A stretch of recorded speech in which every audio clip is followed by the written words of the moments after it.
farming. What's that? He said, look at me, I'm farming. You ready? I wanna be a homesteader.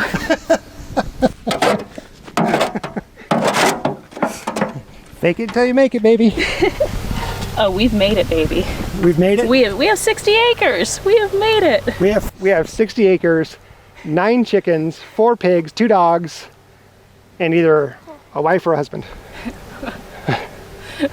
I have the husband. Yes. He has the wife. Well, yeah, that's just to be clear. We both don't have a wife or a husband. Way to make this one awkward. Awkward is awesome.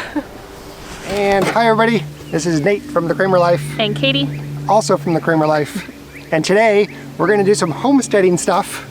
We're going to plant some potatoes. Woo woo.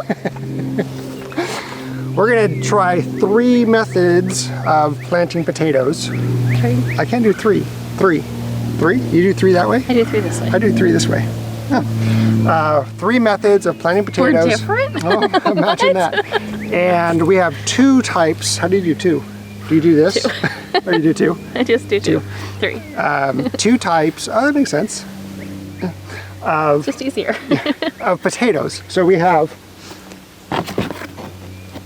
a red potato, and we have a white potato. A white potato.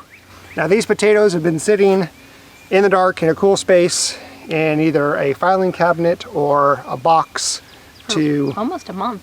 I put them in there about 2 weeks ago.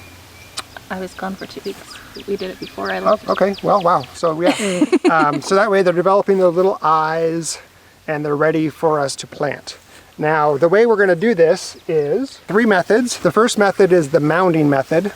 Our neighbor came over about a week ago and broke up some of the topsoil in 2 locations on the property. One that gets sun all day long and one that gets sun majority of the day, but there's morning and afternoon shadow.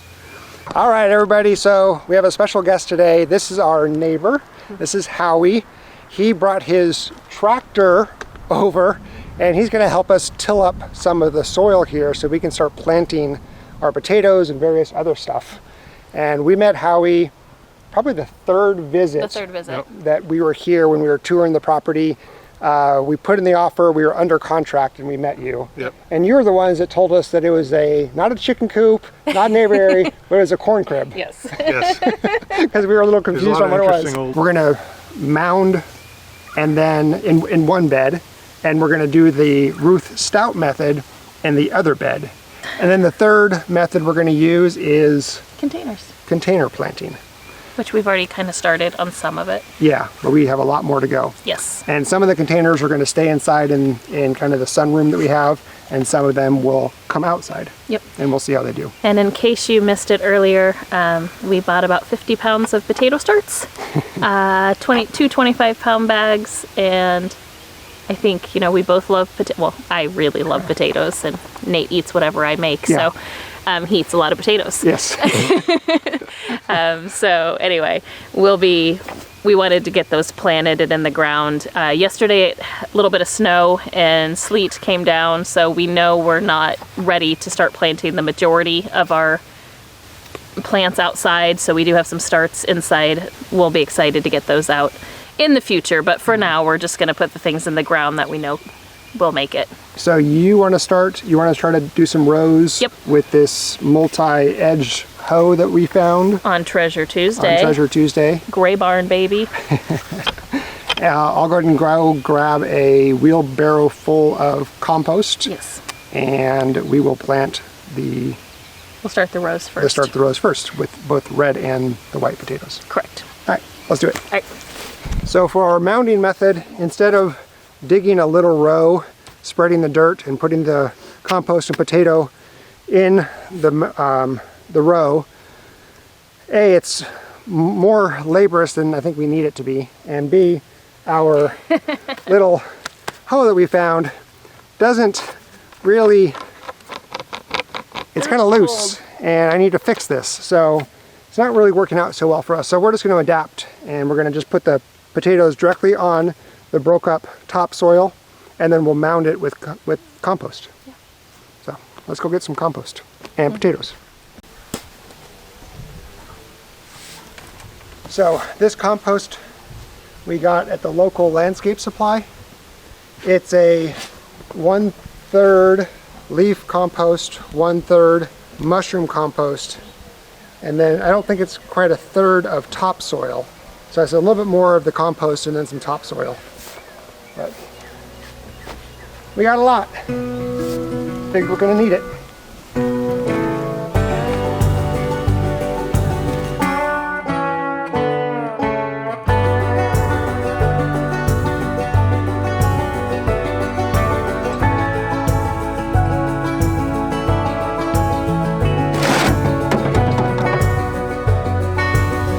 So basically all I'm doing is covering with compost versus with straw and hay, rather. Yep. It's the same exact method, just different covering. Different medium. Yeah.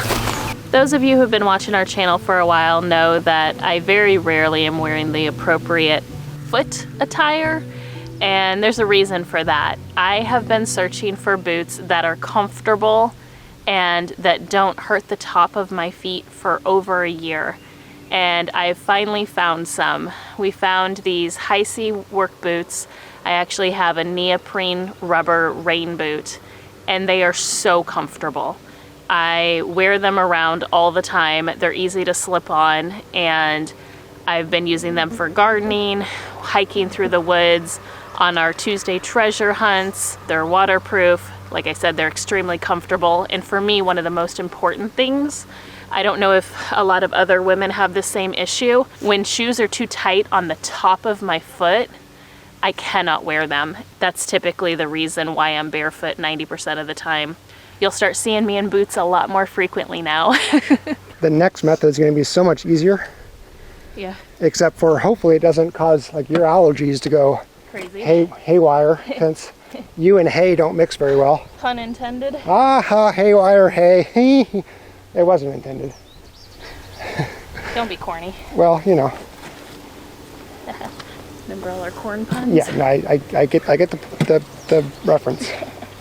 I have the same problem trying to find work boots that Katie does, just trying to find comfortable boots. But I also wanted a pair of work boots that could protect my toes and my feet when I'm doing construction type work. And they actually have a mock toe work boot that is very well made. It's all leather, extremely durable. It did take about a week for it to break in because it is really well made and it's made of all leather, so it's kind of stiff at first, but after wearing it for about a week and you wear it in, it's really comfortable. I really like it. And it's lightweight. And that was very important to me because I hate lugging around heavy work boots all day long because then I'm just exhausted at the end of the day and my feet just hurt. If you are looking for new work boots, new muck boots, waterproof boots, gardening boots, something like that, give Hisea's a look, and if you like what you see, then go ahead and use the discount code that we have below for 20% off your order. Good job. Potato one down. Method 1 down. All right, now we are on the new garden bed, the second garden bed. It is on the east side of the house. The other one was on the west side of the house. And this is the one where we're gonna do the Ruth Stout method. We're just gonna lay them on the ground and cover them with 6 to 8 inches of hay.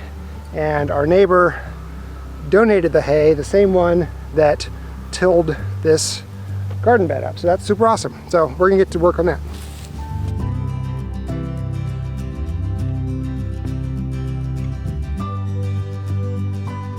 Bending down and putting them in. Unlike you just kind of drop them. Yep. I'm not very good like that. I've got the technique down. Yeah, I don't. Drop them. And roll them in. And roll them with your foot if you need to. We'll see whose lines are straighter. I'm just going off of yours, so mine's a little bit crooked. That's okay. The hay, you'll never know with all that hay. Exactly. The beauty in the method. Until all the greens come up. And then once they're big and flowery and they're big It'll be bushy, beautiful. you'll never know. All right. It's a Budweiser row, right? Budweiser row. You get more crop in this way. That's what you do with tractors. That's how you get more. We're being strategic here. We got 50 pounds of potatoes to figure out. I love how supportive our viewers are. I'm like, that's not a straight row. They're like, you just get more crop in that way. Exactly. I'm getting closer. Oh, my rows are horrible. I'm getting farther or closer to your. Oh no. Oh no. Oh, okay. It doesn't matter. It doesn't matter. Some of these don't have good enough eyes. Oh well. We're just gonna see how this does. All right. I am one extra. I'm gonna fix my row. You wanna go grab your last three, and then we'll put down the hay? Yep. Okay.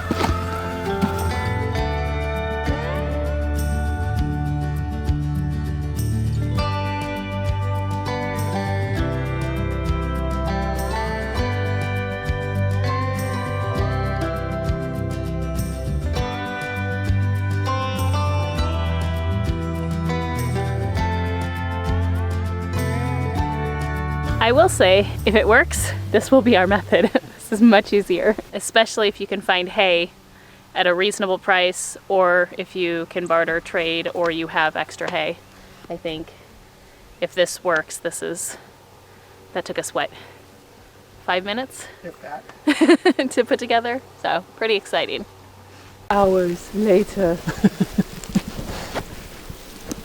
That's pretty amazing water pressure you got there, babe. I'm watering the garden. Maybe put your finger over it and do a little spray. Oh, yes. Look at that.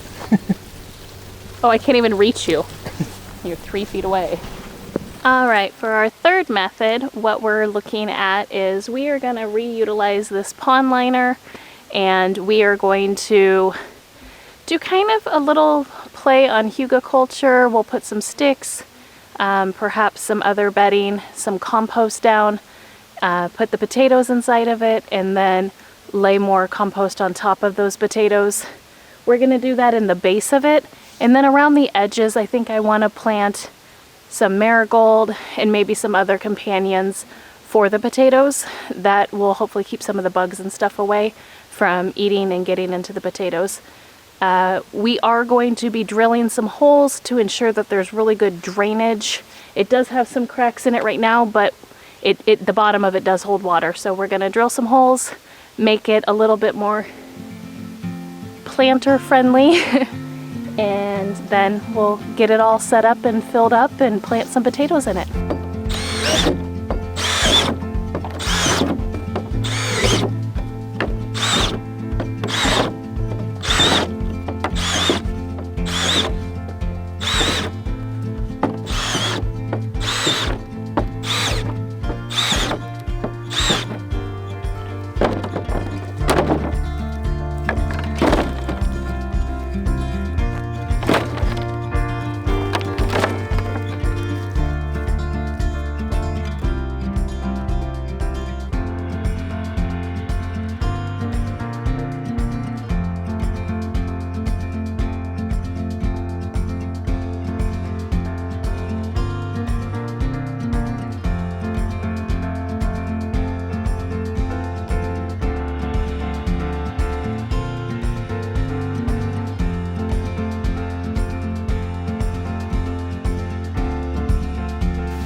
It was getting pretty toasty, and we thought it'd be fun to come down to the creek and just cool off a little bit, let the dogs run in the water, use our waterproof boots to go in the water with them, just cool off a little bit.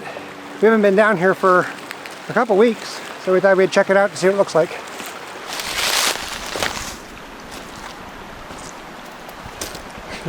We found the mud spot. I slid.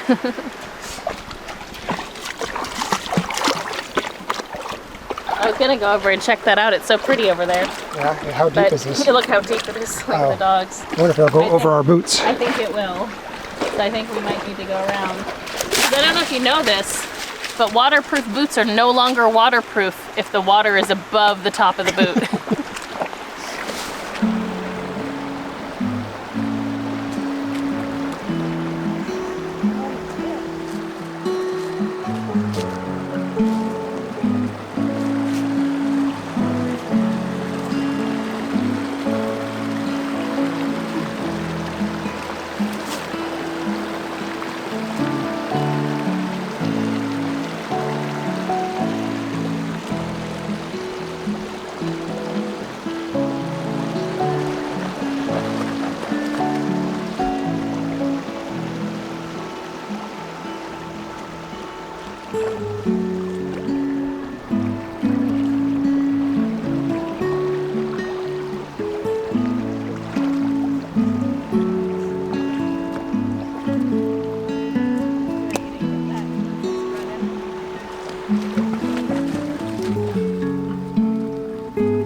So pretty down here with grass and flowers. It's completely different than when we looked at it in wintertime. So pretty.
One of the things that we have to be cautious about, wow, lots of bugs, are dead trees and falling limbs.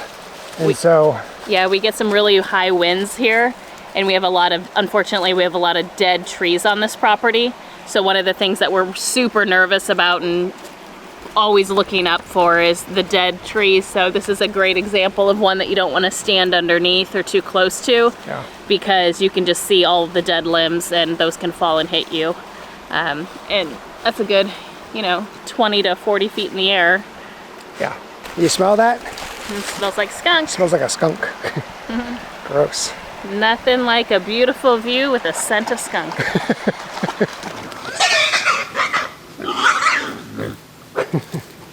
Okay then. Well, that kind of explains what we were going to talk about. We have 4 pigs. We have the 2 Mangalitsa Berkshire mixes and the 2 Red Wattle Berkshire mixes. And as you might notice, or will notice in this video and future videos, is they are separated, and there's a reason for that. So we had a great transit, great first day, everything was going really good and we were really excited, and then day 2 we had a little bit of an issue. Turns out Miney is a little dominant. He's the little spotted wattle, the littlest of all of them, and he's a bit on the aggressive side, Yeah. unfortunately, and Eenie took the brunt of it. So as they were eating one evening, Miney took a bite really bad on Enie's toe, caused a lot of bleeding. We were able to stop the bleeding using cornstarch and some other methods, get a good look at it. We've been keeping it clean and dry and spraying some, antiseptic on it to keep it from getting infected. You might notice that he's favoring it a little bit. It's his back left leg. It unfortunately bit right through the hoof and everything. So quite a bit of damage. So we did separate them. We tried to put them back together, but Miney just went after it again. Yeah. So we felt for everyone's safety and for our sanity, Yeah. we would go ahead and keep them separated. We wanted them to be together still so they, because they are used to each other, but they're separated by a fence up the middle. So yeah, that's kind of an update a little bit on the pigs. We've had them out for about a week now. 5 days? Yeah, they've been out in pasture, or whatever this is called, for 5 days. In the woods. Yeah. They're starting to root. They're starting to break things up. Super cute. We find them out here laying outside all the time when it's warmer out.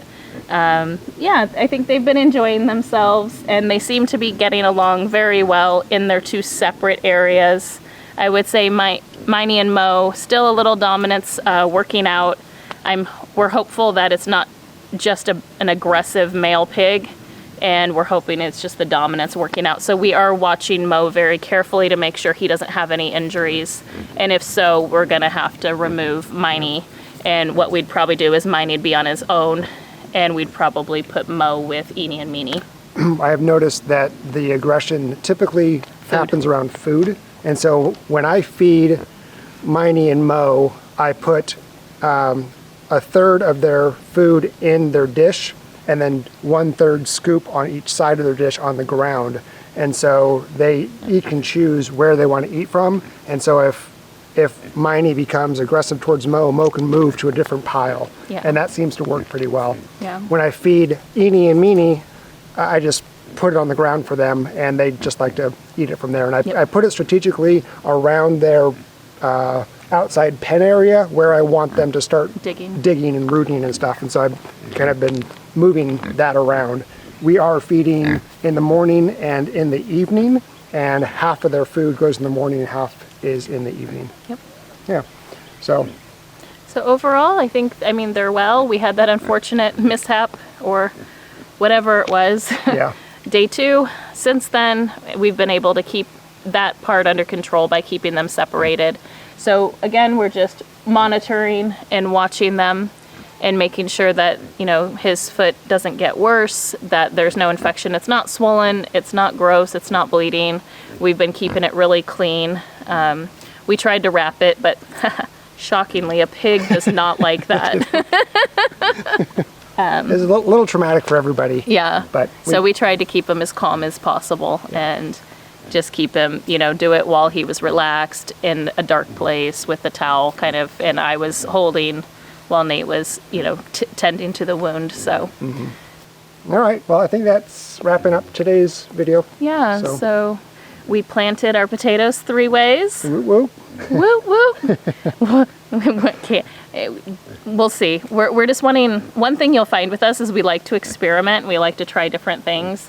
So we read a lot, we research a lot, and I think just trying to find different ways to do things and do things easier is always something we're really interested in, is finding, new ways of trying stuff, or even older ways, because obviously one of the methods we use today has been around for several decades. Yeah. And from everyone that I've heard that has used it, it's extremely beneficial. So I'm excited to see. Yeah, it'd be cool to see how each of the potatoes fare in different situations. So. And as we go on, we'll be planting. We left room, so we're going to plant other companion plants next to the potatoes once the weather is ready and once the freezing and the cold is done.